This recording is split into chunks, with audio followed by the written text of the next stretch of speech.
Good morning. मैं आप सभी से जुड़ा हूँ। अपना जो साइंस का पेपर है अभी होने वाला है, 2-3 दिन ही बचे हैं उसके लिए। तो जो इम्पोर्टेंट क्वेश्चन होने वाला है वो मैं आपको बता देता हूँ। स्टार्ट करते हैं पहले चैप्टर से ही ना। देखिए, जो पहला जो पार्ट है वहाँ से एक छोटा सवाल भी आएगा, एक बड़ा भी आएगा, ठीक है। तो हम स्टार्ट करते हैं कि छोटे सवाल आपसे क्या पूछ सकते हैं, ठीक है। तो बात करते हैं सबसे पहले कि आपसे ये पूछा जा सकता है कि संक्षारण के कोई 2 उदाहरण बताइए। तो संक्षारण में 2 उदाहरण हो जाएंगे आपके।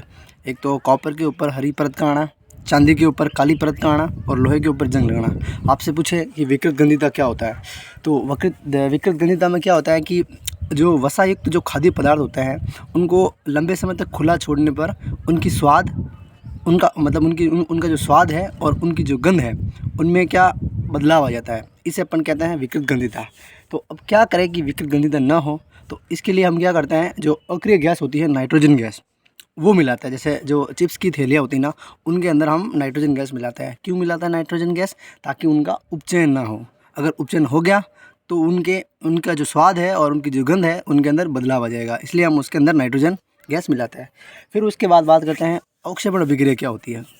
तो जैसा आपको पता है द्विविस्थापन अभिक्रिया, जिसमें आयनों का आदान प्रदान होता है, उसी के अंतर्गत एक रिएक्शन आती है अवक्षेपण अभिक्रिया। तो क्या होता है अवक्षेपण अभिक्रिया में? ऐसी अभिक्रिया है जिनमें अवक्षेप का निर्माण होता है, उसे अपन कहते हैं अवक्षेपण अभिक्रिया।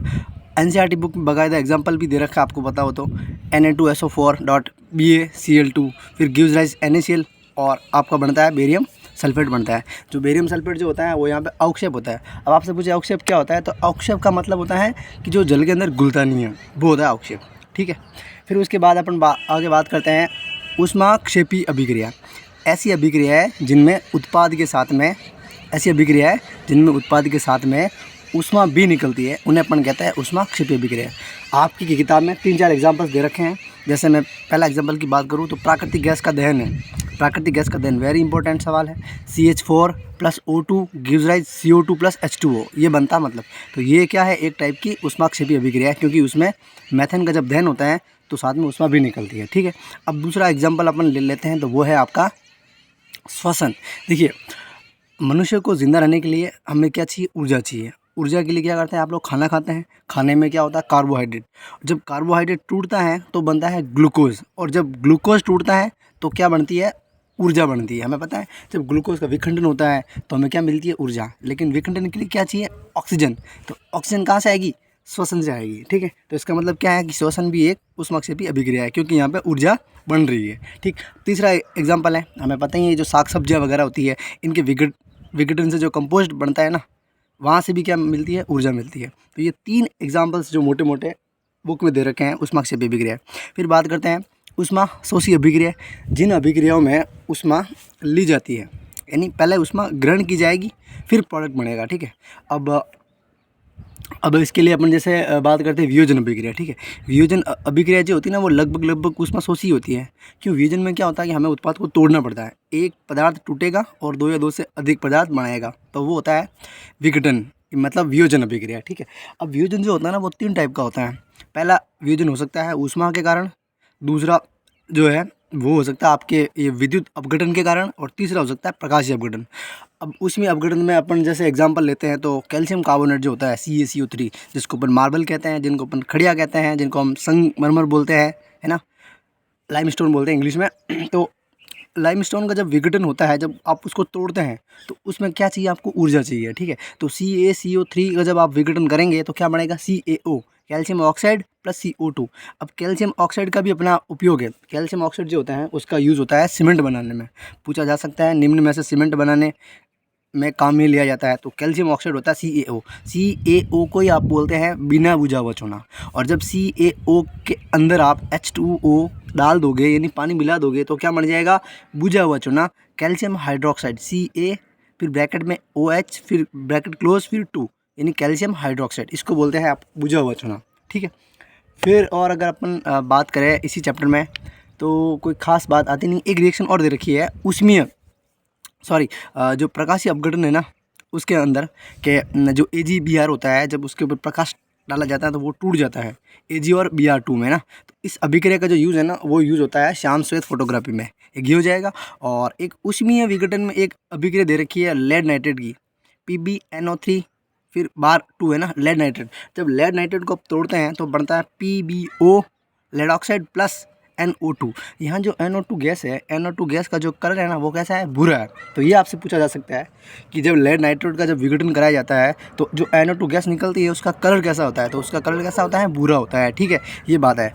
और पहले चैप्टर में और क्या पूछा जा सकता है आपसे, संचरण तो है ही है, संचरण आपसे पूछा जा सकता है।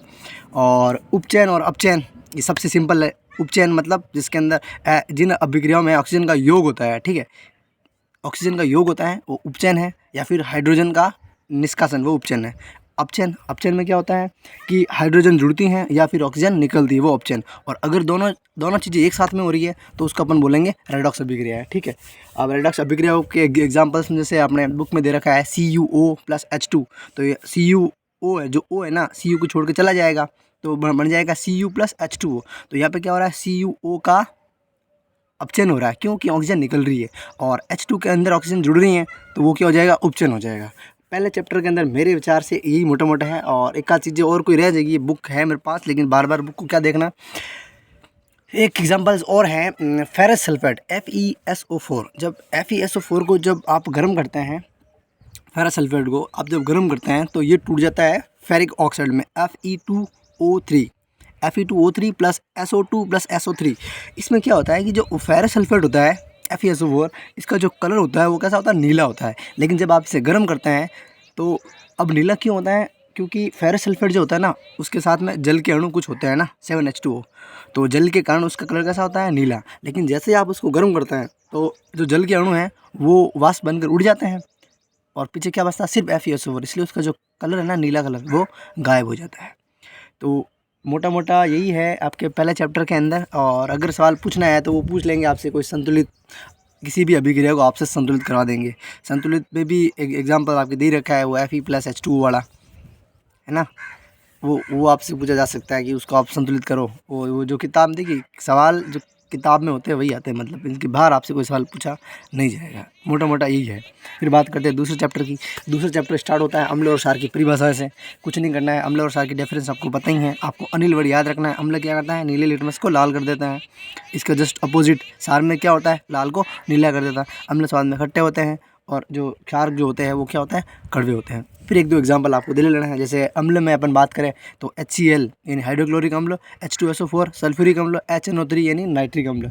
क्षारक की बात करें अपन तो क्षारक के एग्जांपल में NaOH सोडियम हाइड्रोक्साइड हो जाएगा, CaOH का होल्ट OH यानी कैल्शियम हाइड्रोक्साइड, मैग्नीशियम हाइड्रोक्साइड को आप बोलते हैं मिल्क ऑफ मैग्नीशिया, और इसका जो pH मान है वो कितना होता है, 10 होता है।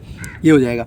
फिर आपसे पूछे कि सूचक, देखिए सूचक दो टाइप के होते हैं, प्राकृतिक और कृत्रिम। प्राकृतिक में भी अपनी बुक के अंदर बहुत सारे एग्जांपल दिए हुए हैं, जैसे हल्दी हो जाएगा, लाल पत्ता गोभी हो जाएगा, लिटमस हो जाएगा, पेटूनिया हो जाएगा, जेरुनियम हो जाएगा। कुछ एग्जांपल्स हैं जो प्राकृतिक में आता है।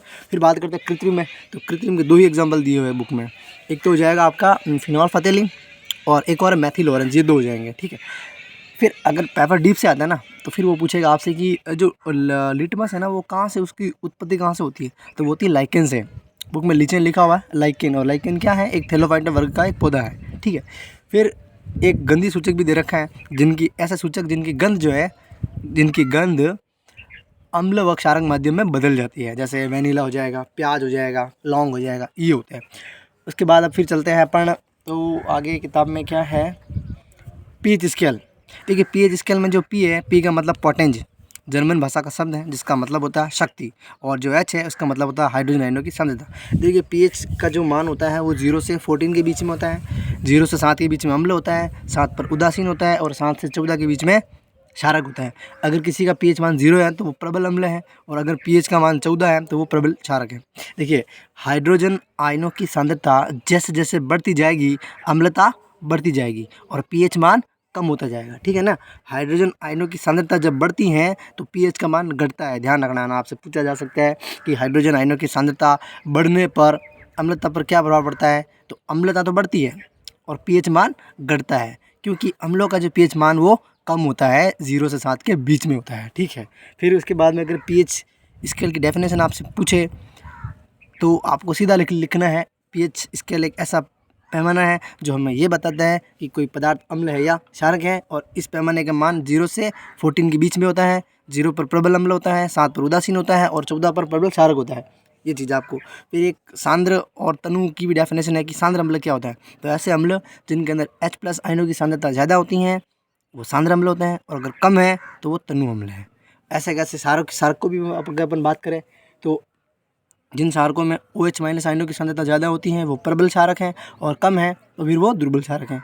इसके बाद पीएच के कुछ महत्व दे रखे हैं आपको। मोटा इंपॉर्टेंट तो दो ही हैं। इंपॉर्टेंट दो कौन सा है?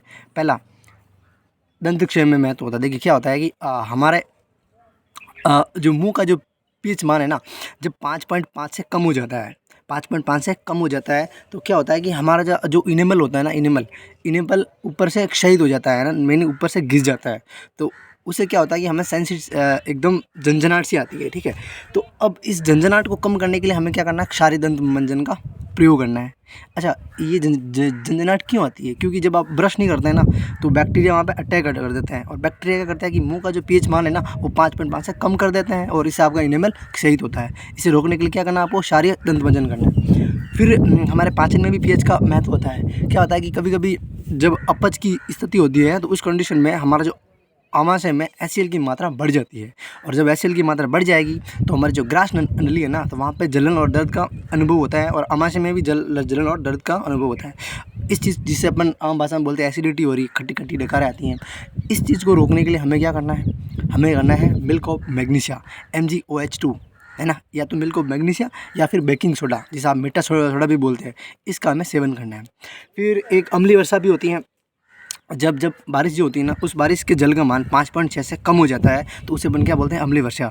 अम्लीय वर्षा से क्या होता है कि साहब जो जलीय जीवन, जो जल के अंदर जो जीव रहते हैं ना, उनका जीवन संकट में आ जाता है, क्योंकि जल का पीएच मान जो है वो कम हो जाता है। ठीक है, ये होगी ये।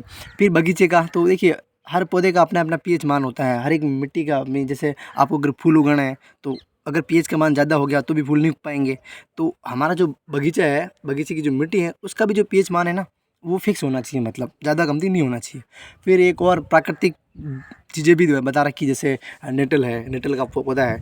तो नेटल के पौधे में क्या होता है कि मैथोनिक अम्ल होता है। जैसे ही नेटल का पौधा आपके डंक मारेगा, वो तो नहीं मारेगा, आप खुद ही जाएंगे उसके पास में, तो जैसे ही वो डंक मारता है ना तो उसके अंदर क्या होता है? मैथोनिक अम्ल होता है। तो उस मैथोनिक अम्ल से क्या होगी? आपको जलन होगी। अब उस जलन को कम करने के लिए प्रकृति ने क्या एग्जाम्पल सेट करा है कि उसी नेटल के पौधे के पास में एक डॉग नाम का भी पौधा होता है ना, डॉग नाम का पौधा। तो उस पौधे की पत्तियाँ जब आप रगड़ के जहाँ पे डंक मारा है ना वहाँ लगाते हैं तो दर्द कम हो जाता है। तो अब आपसे पूछे कि डॉग की जो प्रकृति है वो कैसी है, तो वो क्षारीय है, और नेटल क्या है? अम्लीय है।